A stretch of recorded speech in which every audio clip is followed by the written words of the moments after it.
From Pacifica, this is Democracy Now! This truce will be the same as the previous ones. Each time there is a truce for a week or two, and then they are back to fighting again. This is how it has been throughout the history of the Palestinian people. We are suffering from the fight. Airstrikes that target civilians, they strike residential buildings, and we are left with our clothes we are wearing. There was no time to take personal stuff.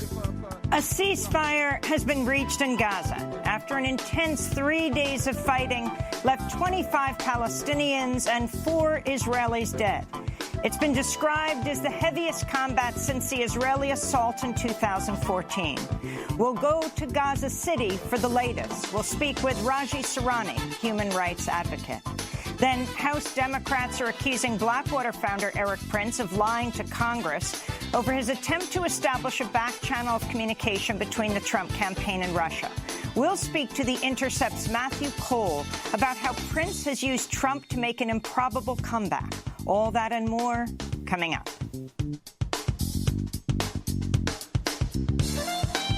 Welcome to Democracy Now!, democracynow.org, the War and Peace Report. I'm Amy Goodman. Leaders in Israel and Gaza have reportedly reached a ceasefire after an intense 3 days of fighting that left 25 Palestinians and 4 Israelis dead. The latest round of violence began Friday. According to the Washington Post, Israeli forces shot dead 2 Palestinian protesters taking part in the Great March of Return, which have been taking place every Friday for the past 13 months. Palestinians then reportedly shot and wounded 2 Israeli soldiers near the border.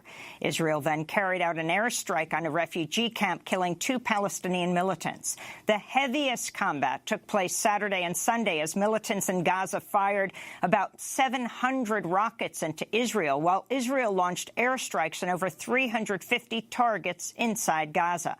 Palestinian authorities said the dead in Gaza included 2 pregnant women, a 12-year-old boy, and a 14-month-old girl. This is the father of the killed infant speaking at her burial. The children were playing. They were struck by a missile shot from a drone. Israeli bombardment of a missile shot from a drone struck them. The weekend has been described as the heaviest combat in the region since 2014, the Israeli assault on Gaza. We'll have more on the situation in Gaza after headlines. We'll go to Gaza to speak with human rights leader Raji Sourani. An alarming new report by a panel of leading scientists warns human activity is causing the disappearance and deterioration of wildlife at a rate that could represent an existential threat to humanity within our lifetimes. The United Nations Intergovernmental Science Policy Platform on Biodiversity and Ecosystem Services released its conclusions today.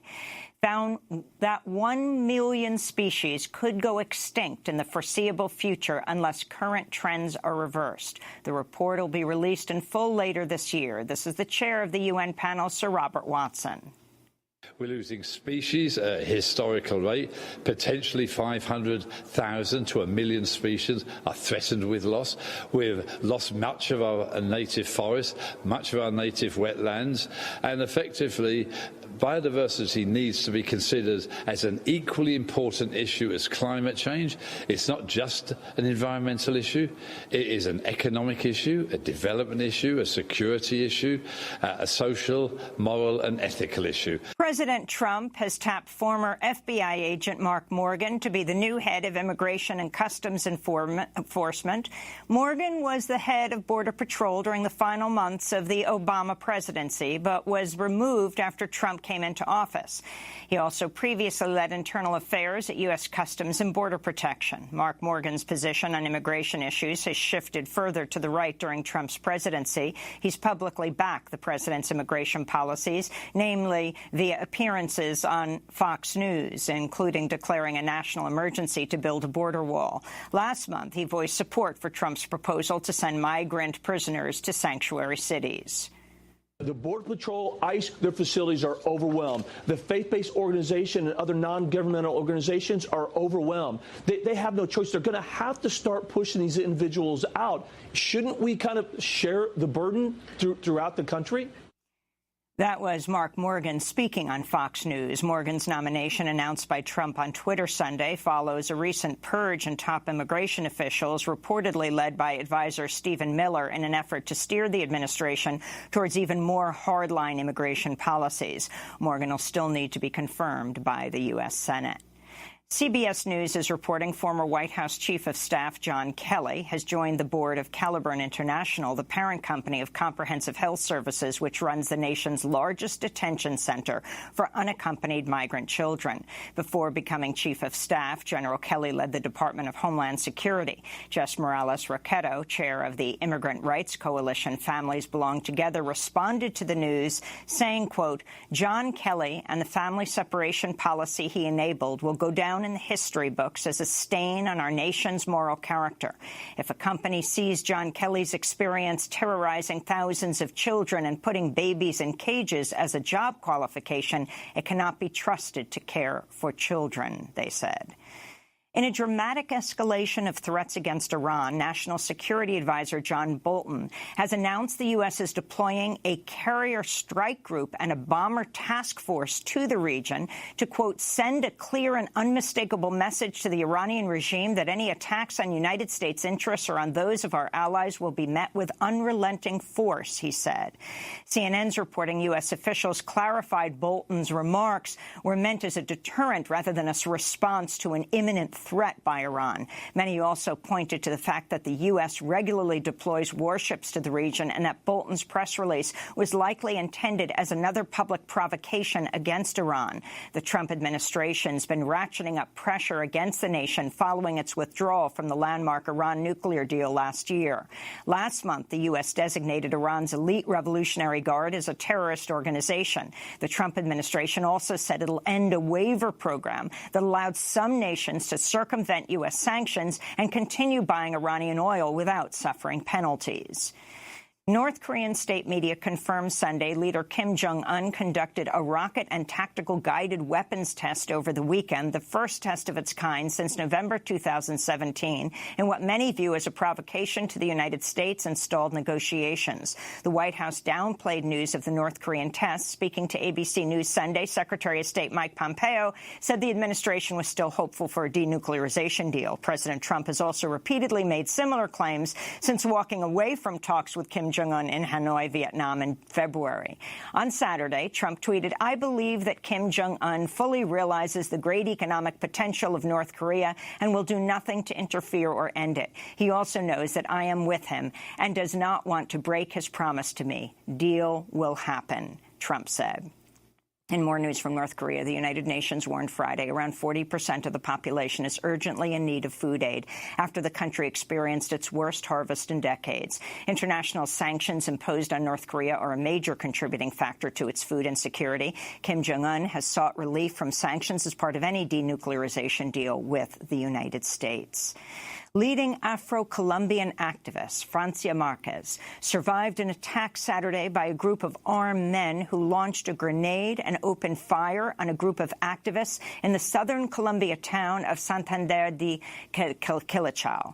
Saturday's attack came amidst a spate of violence against community leaders in Colombia. Rights groups say the number of murders increased by nearly 50% in 2018 over the previous year. Marquez has been recognized for her work combating illegal gold mining by armed groups. Francia Marquez joined us in our New York studio a year ago in May 2018, shortly after winning the Goldman Environmental Prize.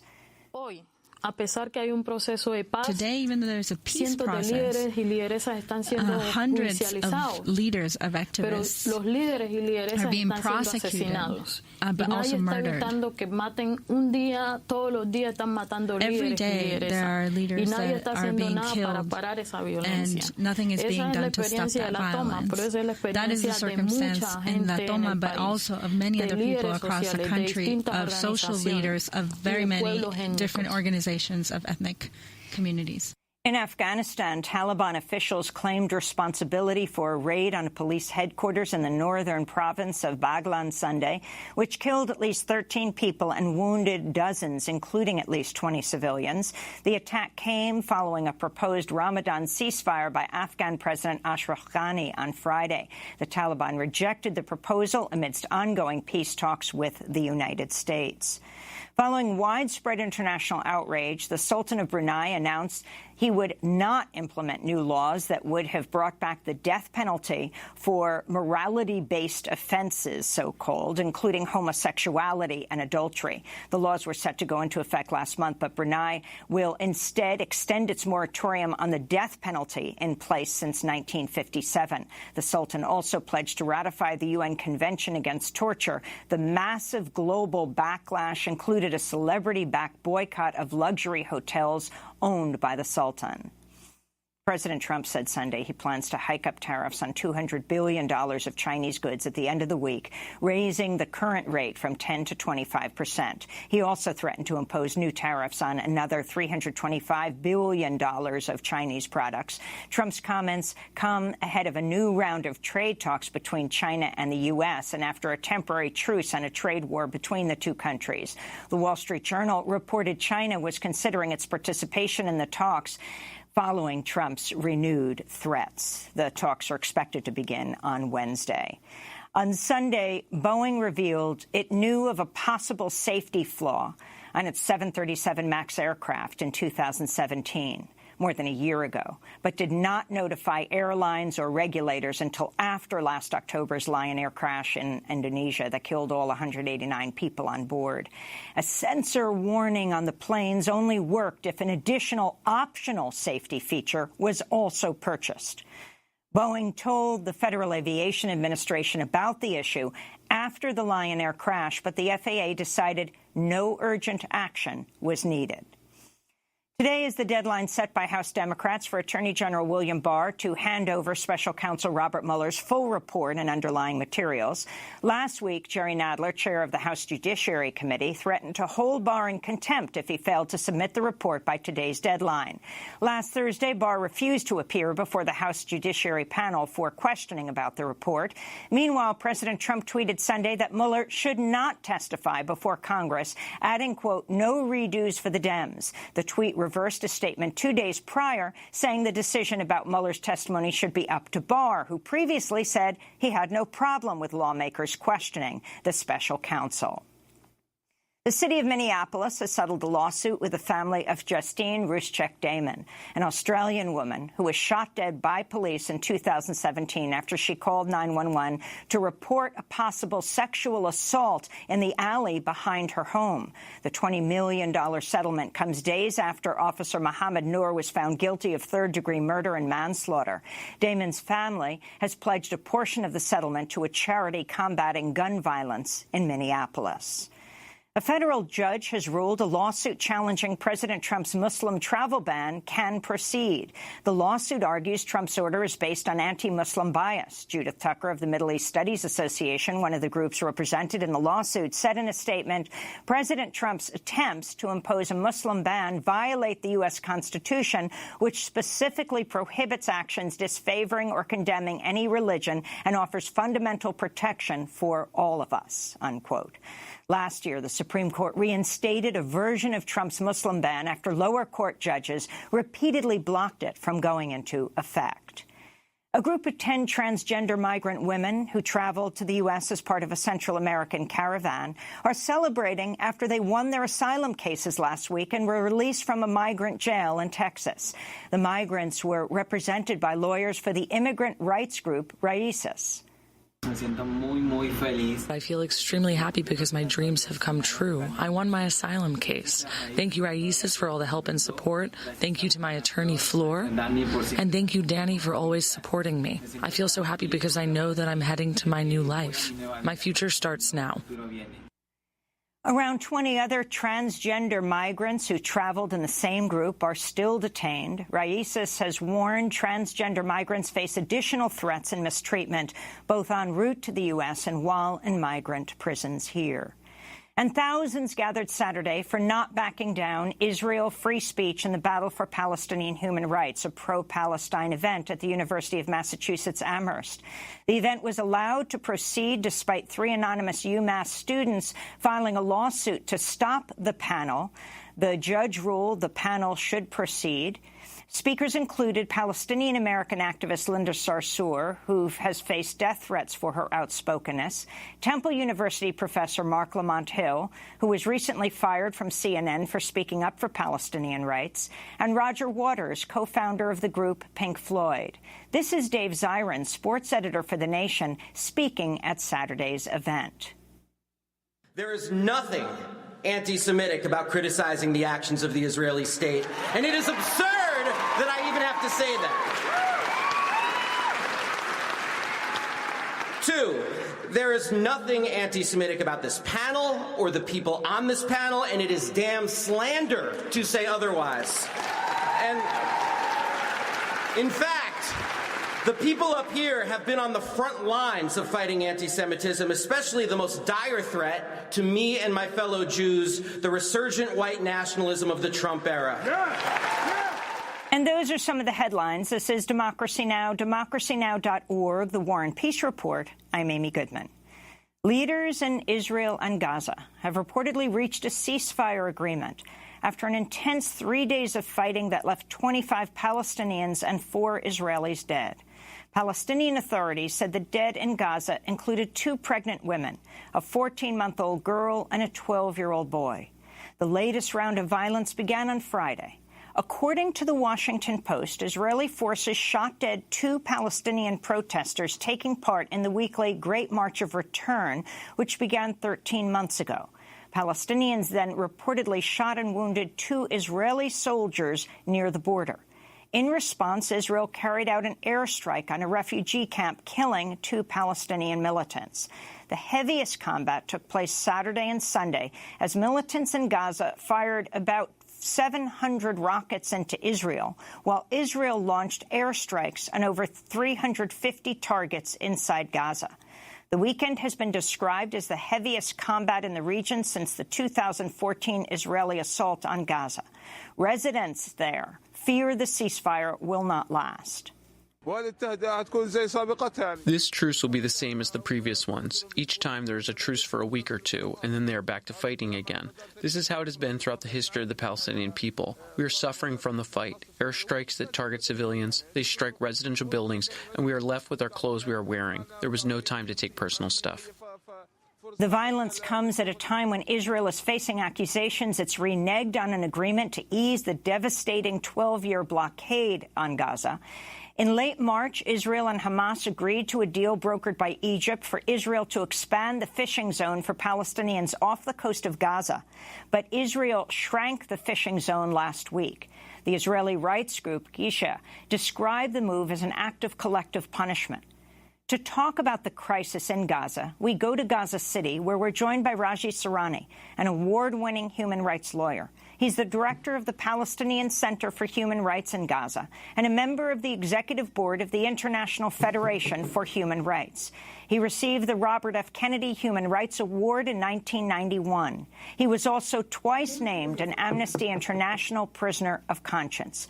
I know there will be a delay between my questions and Raji Sourani's response, so I hope folks will bear with us as he speaks to us from Gaza City, where a ceasefire has just gone into effect, which allowed Raji Sourani to even make it to the studio.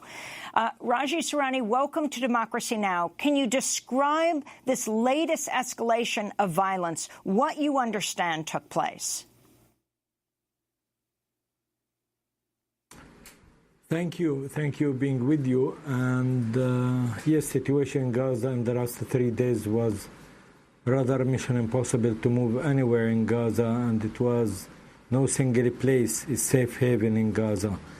The Israelis bombed everywhere, from south to north, and basically, and as usual, in the eye of the storm were the civilians and the civilian targets. That's why the situation was very tense, and of course, resistance in Gaza, retaliated with hundreds of rockets against Israel. Can you explain, when Israel says that it hit 350 military targets, what those targets are? That's nonsense, because a bunch of Hamas and Jihad activists who has been killed, by the Israelis. The rest, the overwhelming majority of those who has been killed or injured are entirely civilian people, including 2 pregnant women, children, and many other civilians. There is entire family in northern part of Gaza erased. They don't exist anymore. Father, mother, and their children. Same thing happened in the middle area. So basically, Israel knocked down, many of towers in Gaza, where it's entirely, residential areas for very, very ordinary people. And that's why there is hundreds, if not thousands of people are in the street right now after their towers and apartments has been destroyed. Gaza, one of the most heavily populated area on earth, the density of population incredible, and Israel was like elephant in the garden, bombing, shooting everywhere. On Sunday evening, President Trump tweeted, once again, Israel faces a barrage of deadly rocket attacks by terrorist groups Hamas and Islamic Jihad. We support Israel 100% in its defense of its civilians, he said. Trump continued, to the Gazan people, these terrorist attacks against Israel will bring you nothing but more misery. End the violence and work towards peace. It can happen. Raji Sourani, your response. Well, I think President Trump is the last one who should speak about peace and who should speak about terrorism. And I think what he's doing against Palestinian people, against Palestinian cause, against international law, international humanitarian law, is evil and unacceptable by all meanings and standards. I don't want to dig deep into history. I don't want to go back to a year ago when he promised Israel of having Jerusalem as its capital, which is totally illegal and unacceptable by not Palestinians, by international community and by international law.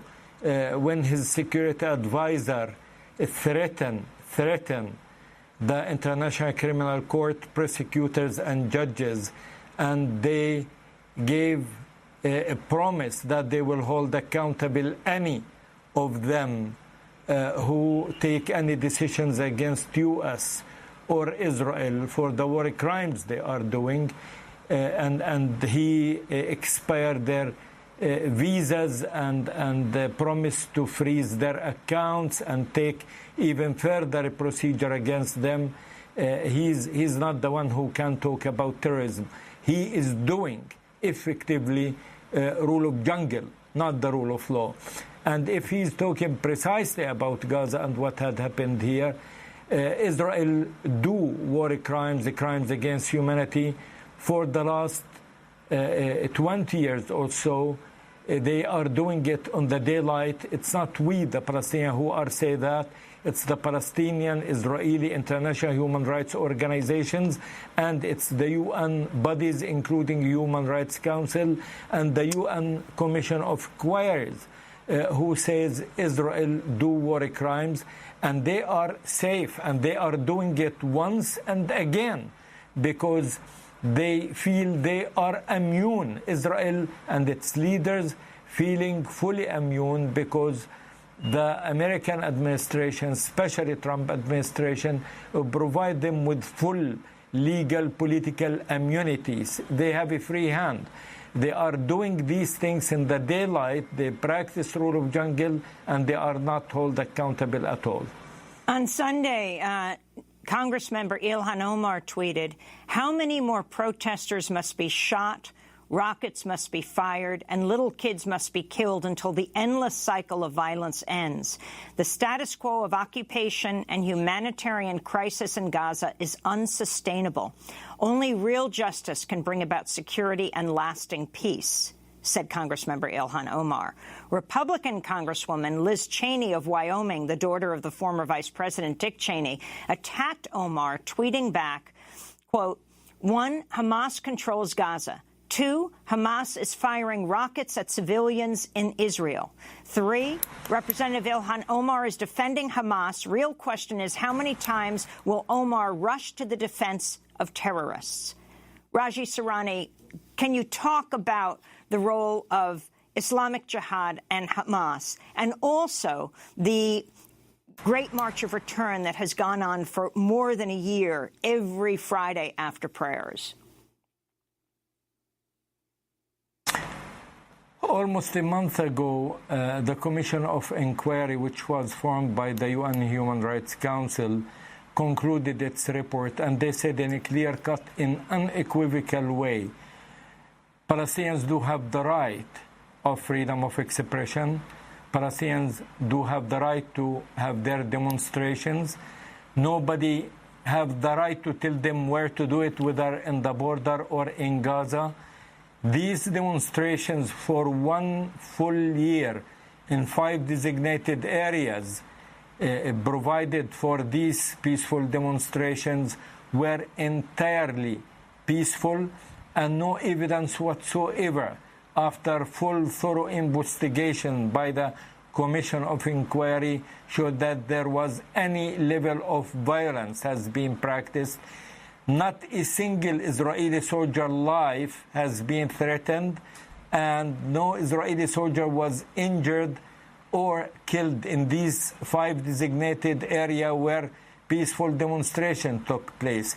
But the Commission of Inquiry and all human rights organizations, Human Rights Watch, Amnesty, FIDH, Euromed, Human Rights Network, Palestinian Israeli, that the Israeli did war crimes, crimes against humanity by snipers who saw surely the bodies, faces, the signs of the children they killed, of the women they killed, of the nurses, of the handicapped, of the old and young people who were demonstrating hundreds of meters away from these Israeli soldiers where they didn't pose any sort of threat.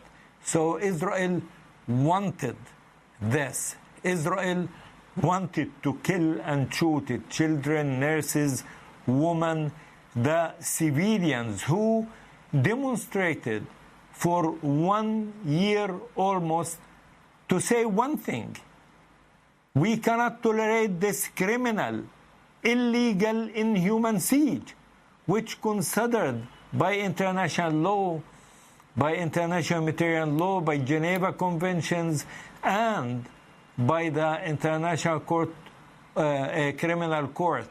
It's a crime against humanity, cannot be tolerated. They suffocated us. 13 years, we are unable to move in or out of Gaza. Gaza turned to be the biggest man-made disaster. Due to that, we cannot treat our water. We cannot treat our sewage. We cannot treat our electricity. Israel said 13 years ago, we will send Gaza to the Middle Ages, and they effectively did. People of Gaza disconnected from the outside world. We have 90% of the population under poverty line. 85% of the population shifted to be receiving rations from UNRWA and other charities. There is 65% unpaid or unemployed. This is the biggest man-made disaster. And it's not because we are. So we have one of the highest percent of university graduates in the world. We have no illiteracy. We have a skilled working class. We have very strong business community. But Israel wanted to send us to the Middle Ages. and effectively they did. They said that once and again. Hamas and Jihad Islamic, they are part of us, part of the Palestinian political spectrum. They are part of the resistance against the occupation. After 70 years of Nakba, more than 50 years of occupation, and 25 years of Oslo Accords, nobody talking about end of the occupation. Occupation, a crime of aggression, and the Israeli occupation is not holy. This is a crime and should end. Palestinians deserve dignity and freedom. Israel, instead of that, they are taking Jerusalem. They ruled it out, and it's theirs de facto and de jure after serious ethnic cleansing for Palestinians in Jerusalem and the process of Judaization. So they ruled out Jerusalem, and Jerusalem now de facto and de jure, not negotiable. West Bank, 70% of it, the Israeli laws are applied in it, in the settlements.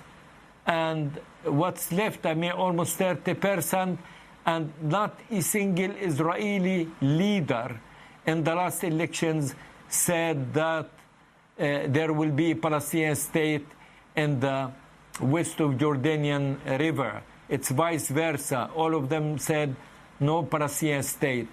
Regarding Gaza, it's like animal farm after this criminal, illegal, inhuman siege and suffocation and 3 wars launched in 5 years.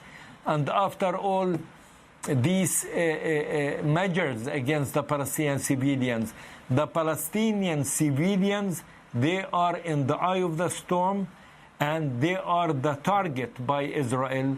If they are targeting Hamas or Jihad or Fatah or PFLP, we as human rights organizations have nothing to do with that, because they are part of resistance. They have rules of engagements to deal with. But when we are talking about bold, clear-cut war crimes, crimes against humanity happening against Palestinian civilians, and they are the ones who are in the eye of the storm. And that's why Israel doing something ugly, bad, when they do the policy of rule of jungle against the Palestinian civilians. Raji Sourani, we have to break, but we're going to come back to this discussion. Award-winning human rights lawyer, director of the Palestinian Center for Human Rights on the executive board of the International Federation for Human Rights, received the Robert F. Kennedy Human Rights Award in 1991 in Washington, D.C. He is speaking to us from Gaza City. Stay with us.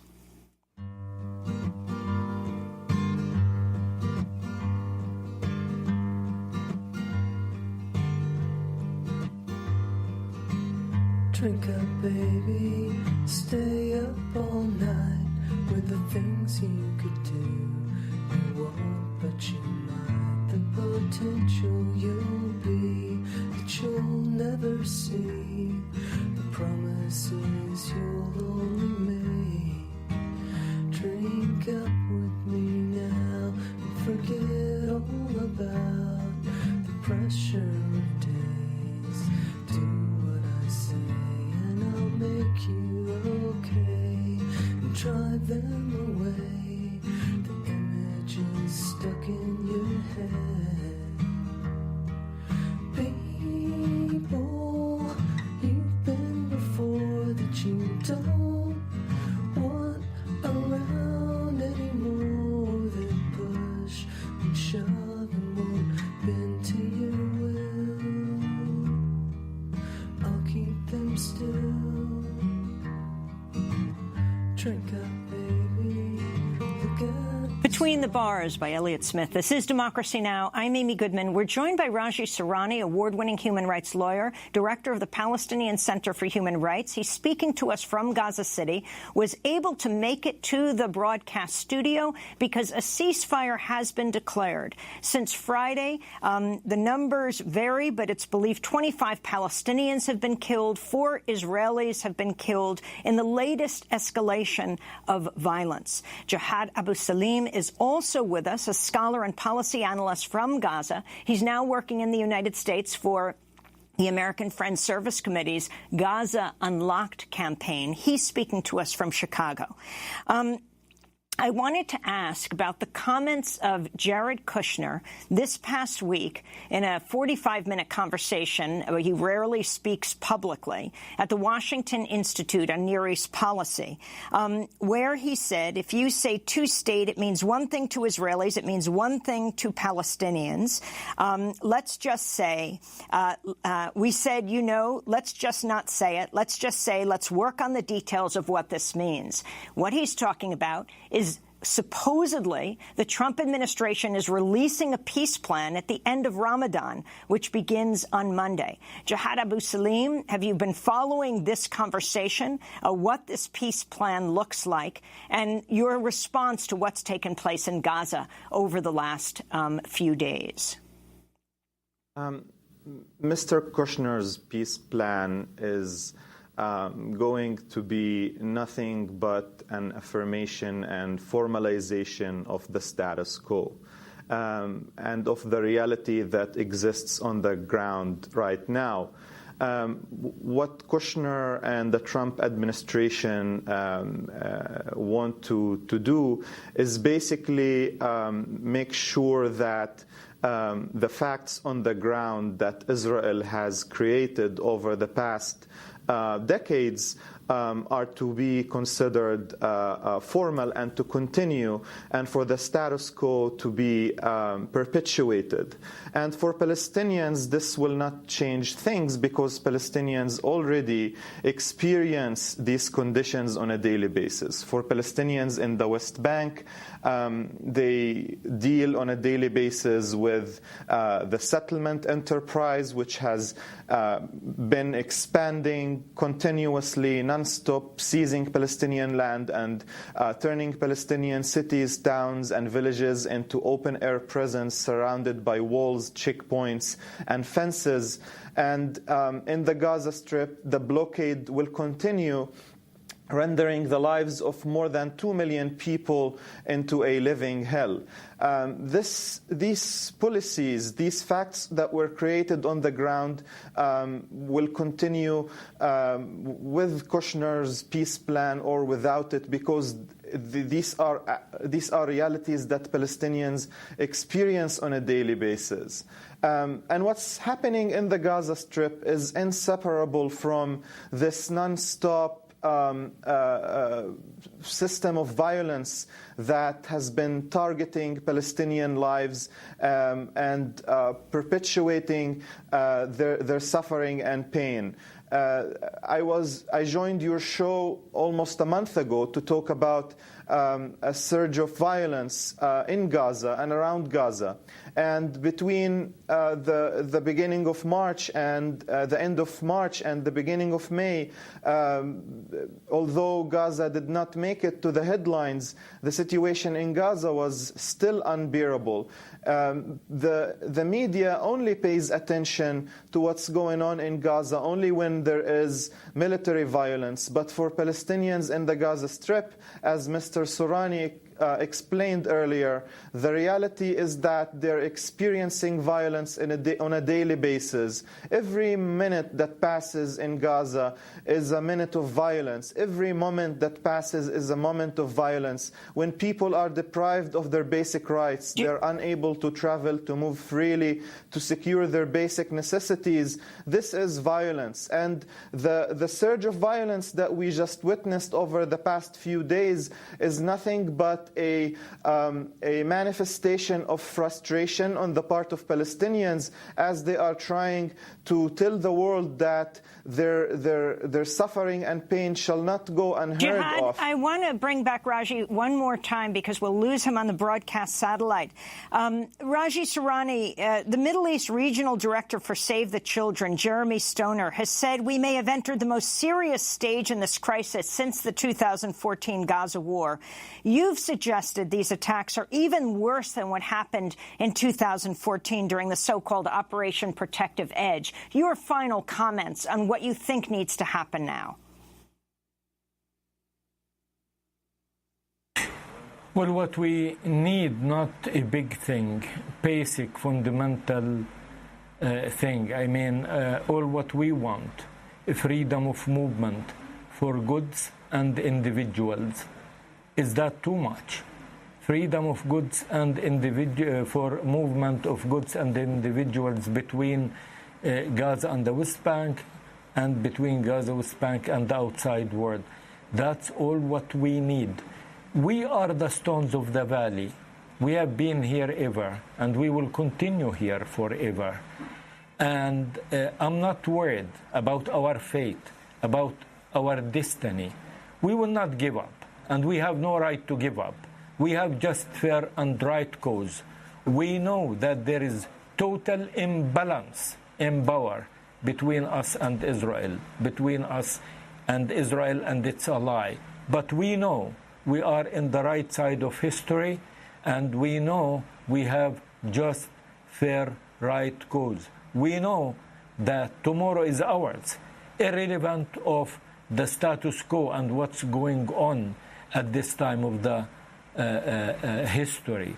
We will continue having our moral, legal, ethical superiority on a criminal occupation who do war crime on the daylight against, very unfortunately, civilian people. They didn't conclude lesson of history. They didn't understand even what they happened with them in the Second World War. And we turned to be the victims of the victim. International law, international humanitarian law, and the human rights, it's not something invented by the Palestinians. We didn't invent the ICC. This is the creme de la creme of the human experience. We have rightly the right to use it and to use its protection for us. All what we need, rule of law, not a rule of jungle. Israel is practicing against Palestinian people. Raji Sourani, that's we what we want. We want to thank you so much. We want a protection for civilians. For being with us from Gaza City, the Palestinian Center for Human Rights there in Gaza. And Jihad Abu Salim, Ramadan begins today. Do you expect this ceasefire to hold? And what is your message to the U.S. Congress as you live here now? I don't think the ceasefire will hold because when we talk about violence in Gaza or in Palestine in general, so long as the conditions that produce violence are in place, we will not cease to witness new surges of violence. And like there was escalation more than a month ago, and like there was escalation over this weekend, we are going to witness more of these escalations in the coming new months. And I am afraid that we actually might witness a large-scale confrontation this year. And the reason here is that so long as the root causes of why there is violence and why there is frustration in Palestine are not addressed by the international community and by the concerned parties, there will never be a situation where calm and quiet and peace will be the rule and not the exception. And this, takes us back to the issue of the blockade when there is a ceasefire in Gaza, and this has been the experience of people over the past months and years, even when there is a ceasefire, the blockade does not cease to affect people's lives on a daily basis. I mean, like I mentioned earlier, the fact that military confrontation is put to an end temporarily, that does not necessarily mean that people's lives improve in Gaza. We're still dealing with unemployment, we're still dealing with collective trauma as a result of these large-scale bombardment campaigns. We're still dealing with people's inability to have their basic rights, such as freedom of movement, electricity, water, and so on. So unfortunately, the current political formulas that are put in place, mainly by the U.S. administration, do everything but addressing the root causes of why there is injustice in Palestine. And my message to the U.S. Congress is very clear and simple. Palestinians deserve to live in dignity. Palestinians deserve to have life like any ordinary people in the world. And it's unfair that the world continues to watch, and as Palestinians in the Gaza Strip suffer under this illegal form of collective punishment that is the Israeli blockade, and Palestinians in the West Bank continue to suffer on a daily basis on checkpoints. We want to thank Jihad Abu Salim, scholar and policy analyst from Gaza, just lost his satellite feed as well. He now works in the United States with the American Friends Service Committee's Gaza Unlocked campaign. This is Democracy Now! We'll be back in 30 seconds to talk about a new piece out at The Intercept, The Complete Mercenary, about Eric Prince. Stay with us.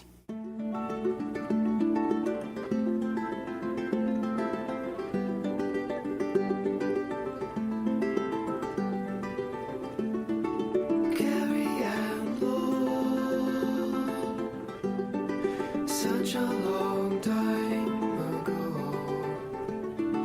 like a dead horse, meadowlark drive your arrow, season of hope, after the flood, Valentine spurn my sorrow, head on the floor. Carrie Lowell by Sufjan Stevens. This is Democracy Now! I'm Amy Goodman. The House Intelligence Committee has sent a criminal referral to the Justice Department for Eric Prince, founder of the mercenary firm Blackwater. House Democrats are accusing Prince of lying to Congress during his November 2017 testimony before the committee when he described a meeting in the Seychelles with a Russian banker before Donald Trump's inauguration as a chance encounter. According to the Mueller report, the meeting was an attempt to establish a back channel between the incoming Trump administration and Russia, and may have been arranged by the Trump team. The move is one of the latest actions placing Eric Prince in the spotlight after more than a decade of largely working in the shadows after Blackwater shut down. In a major new report, The Intercept takes a look at Prince's latest actions, including his pitch to privatize the war in Afghanistan, his creation of a mercenary army for the United Arab Emirates, a history of mismanaged projects that have soured his relationships with leaders around the world, and his comeback made possible with the help of the Trump administration. He is also the brother of Betsy DeVos, the current education secretary. We're joined now by Matthew Cole, the investigative journalist who wrote the story. The article is entitled The Complete Mercenary, How Eric Prince Used the Rise of Trump to Make an Improbable Comeback. Matthew, welcome back to Democracy Now! Talk about why you're focusing on Eric Prince today. Well, I think part of the genesis of this story is that Eric Prince was sort of gone from the public eye for about 10 years, by and large, after he left the United States. Would you say fled the United States?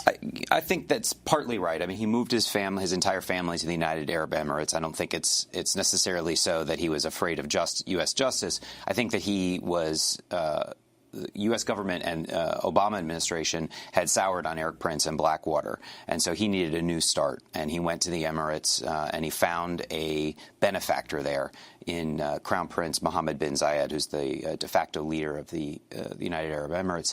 And he built himself a new program, a new job, a new form of income, which was 2 secret armies, one for the Emirates and the Emiratis, and one in Somalia.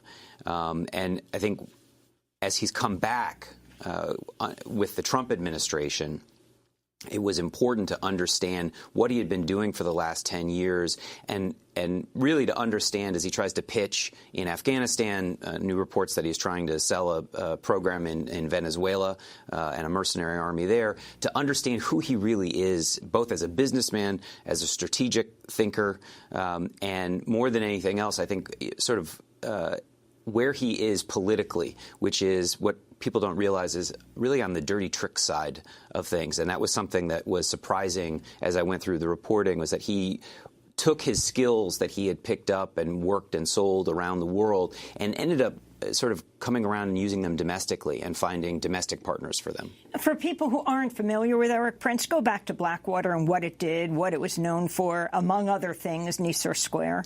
Sure. Blackwater was a private military consulting group or company that provided armed guards, security operatives for the U.S. military, for the State Department, and for the CIA in the wars in Iraq and Afghanistan. Blackwater, as a sort of as a name, became known and understood around the world, or infamous for American hubris, because they had a series of incidents, massacres, mismanagement, and violence that occurred in Afghanistan, but most memorably and unfortunately in Iraq. And by the end of the Obama administration, the Bush administration, rather, Prince was forced to change the name because it had become so toxic after Nisour Square, and sell. Nisour Square was the killing of 17 Iraqi civilians with this band of Blackwater guards in a square in Baghdad where they opened fire. Right. And he became too toxic and Blackwater became too toxic, so they changed the name, and then he was forced to sell. And once the Obama administration comes in, they make it very clear that Blackwater was not welcome in the government contracting world, and so he had to find a new gig. So jump forward to that meeting in the Seychelles. So in January of 2017, a week before the inauguration of Donald Trump, Erik Prince gets on a plane and goes to the Seychelles, where he is attending the private strategy session of Mohammed bin Zayed. And Erik Prince had previously essentially been part of bin Zayed's, MBZ as he's referred to, his royal court as an advisor on counterterrorism and fighting Islamic militantism and militants in the Middle East and Northern Africa, East Africa. And he's there, we now know, and certainly from reporting and then the Mueller report, he's there to meet with a top Russian banker who's the emissary for Putin. And MBZ is trying to put together a sort of new world order with an new incoming U.S. administration to try to solve Syria, to try to figure out what to do in Yemen, and try to, from their standpoint, from the Gulf Arab standpoint, beat back Iran. And all of those things are things that Erik Prince has been obsessed with for 20-plus years. And so he has this meeting with MBZ, but then he also has a secondary meeting with this Russian banker who is the back channel to Putin. And what we get out of it for the next couple of 18 months is Erik Prince's insistence that the meeting was by chance, that he had run into this Russian at the bar and had a beer, and it was just two guys who were talking commodities prices. And what my story did was to look at it, and in fact that's actually where the story began for me in the reporting, was I had done a lot of reporting on Erik's business efforts his effort in a private equity fund in Africa. And in that reporting, what I discovered was that he had mostly just lost his own money. He had poured anywhere from $35 to $50 million in his own money and lost almost all of it. And so it seemed odd to me that he was saying to Congress, the Emiratis said, hey, you're in the commodities business, and this Russian banker who manages an $8 billion sovereign wealth fund is also in the commodities business. You have a lot to talk about. And what struck me was that they had nothing to talk about. One was a guy who had managed to lose his own money at a small amount relative to world finance, and another is one of the biggest sovereign wealth bankers in the world. So unless they're passing messages between two entities, they really had nothing to talk about. And that sort of began my journey through Erik Prince's last 10 years as a businessman. And that was Kirill Dmitriev, who was the chief, a very close associate as well to President Putin. That's right. So talk about, President Erik Prince was with Donald Trump the night he was elected, very close to him, again, the brother of Betsy DeVos. Talk about his plan to privatize the war in Afghanistan. Sure. With Trump's election, Prince was back in the game, and he had been out for 8 years for the entire Obama administration, and the Trump administration, which was largely backed by the Mercer family during the campaign, also close to the Prince family, Bannon, Breitbart, all people that Erik Prince was close to. Erik Prince saw an opportunity here to get back into government contracting, and his plan was to pull U.S. troops out of Afghanistan in their entirety and replace them with something like what he called the East India Corporation. That's what he compared it to, and that the U.S. should have a viceroy, and that someone like Erik Prince should be the viceroy, and put together a private military that would do work with the Afghan army. And that proposal, which he plugged in op-eds and television, was landed very poorly inside the national security establishment in the U.S. It also landed very poorly in Afghanistan, where Afghan President Ashraf Ghani has said under no circumstances will Erik Prince or a private military, foreign military, be allowed to operate in Afghanistan. You also have this latest report from Reuters. Over the last several months, Prince has sought investment and political support for an operation involving Venezuela from influential Trump supporters and wealthy Venezuelan exiles. In private meetings in the U.S. and Europe, Prince sketched out a plan to field up to 5,000 soldiers for hire on behalf of Venezuelan opposition leader Juan Guaido, according to two sources with direct knowledge of Prince's pitch. You know, what makes Erik Prince so unique is that there are very few Americans who have the wealth and the political power and his experience, so that someone who has really never worked for the government or been part of government is taken so seriously whenever there is or wherever there is a conflict, a hotspot around the world. Erik Prince travels the world almost weekly, going to capitals, meeting with countries' leaders, selling a mercenary concept, a paramilitary arm. And what he tries to do is own every piece of a supply chain for conflict. And so it was no surprise, it was shocking, but it's no surprise that he had a plan for Venezuela.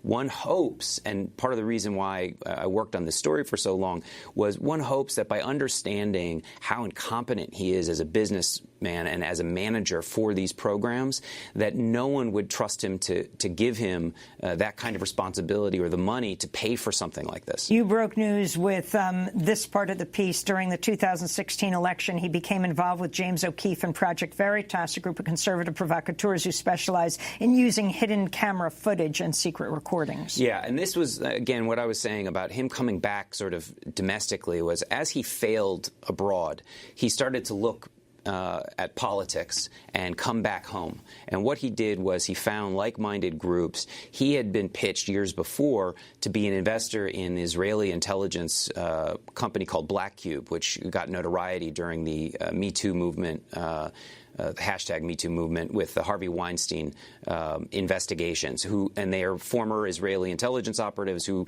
act and pose as people, as journalists, to try to gather information, usually for dirt. And it's Weinstein hired them to try to right. Weinstein's lawyer hired them to try to figure out what journalists who were digging into the story knew, and to try to see if they could stop the stories. And so Erik Prince has merged essentially with Project Veritas and James O'Keefe and provided them with training from former spies to teach them surveillance, elicitation, weapons training. He brought them out after the election. He brought them out to his family ranch in Wyoming and gave them weapons training. And what he has now is a team of dedicated people who have some training in being undercover. And the question is to what end? Project Veritas goes after groups like Planned Parenthood. Right. But I actually think that what we're going to see, and in fact we have some indication already, that Erik Prince is using Project Veritas to target his political enemies or political enemies of the Trump administration or his political associates. And so that becomes the question, is what is he doing with them? How are they going to be used? What are they capable of? And as he has been sort of denied the ability to sell, let's say, tanks or planes, he's now trying to sell undercover intelligence operatives, but not for a covert war, for American politics. And that's what makes him particularly dangerous. We're going to do part 2 of this discussion and post online at democracynow.org. Matthew Cole, investigative journalist for The Intercept, will link to his piece, The Complete Mercenary, How Erik Prince Used the Rise of Trump to Make an Improbable Comeback. And that does it for our broadcast. Happy birthday, Dennis Moynihan. Democracy Now! Has a job opening for full-time paid digital social media fellowship. Go to democracynow.org for details. I'm Amy Goodman. Thanks for joining us.